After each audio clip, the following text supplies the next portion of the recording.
दोस्तों, आज मैं आपको एक कहानी सुनाता हूँ कि कैसे एक व्यक्ति हर काम से पहले यह सोचता है कि समाज क्या कहेगा तो उसका परिणाम क्या होता है। तो दोस्तों, होता यूं है कि एक बार एक शादीशुदा जोड़ा अपने घर के लिए घोड़े की सवारी पर रवाना हो रहा था। उनके घर जाने के रास्ते में 3 गांव आते थे। ये जोड़ा जैसे ही पहले गांव में पहुंचा तो वहां के लोग कहने लगे, बताओ कितने निर्दयी लोग हैं, एक बेजुबान जानवर पर कैसे 2 बैठकर जा रहे हैं। यह बात सुनकर उन दोनों को बुरा लगा। अब पत्नी घोड़े से उतर जाती है और सिर्फ पति ही घोड़े की सवारी कर रहा था। जैसे ही वह दूसरे गांव की ओर पहुंचे तो लोग कहने लगे, बताओ कैसा पति है, पत्नी पैदल चल रही है और खुद घोड़े पर सवार है। यह बात सुनकर अब पत्नी घोड़े पर बैठ गई और पति पैदल चलने लगा।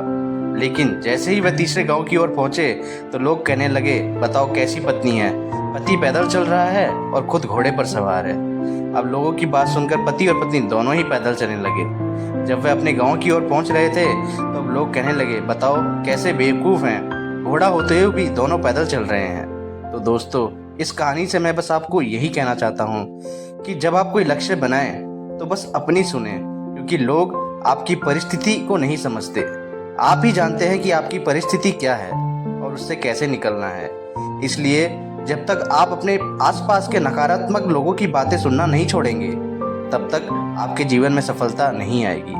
हमेशा याद रखिएगा, जब तक आप जिंदा हैं तब तक आपकी निंदा है। इसलिए अगर कोई आपकी निंदा कर रहा है तो बस इसे यह सोचकर टाल दीजिए कि मेरी निंदा हो रही है, इसलिए मैं जिंदा हूँ और मैं अपने लक्ष्य को पाने के लिए जी तोड़ मेहनत करता रहूँगा और मैं तब तक नहीं रुकूंगा जब तक अपने लक्ष्य को पा नहीं लूँगा। तो दोस्तों, आप भी अपने लक्ष्य को पाने के लिए जी तोड़ मेहनत कीजिए।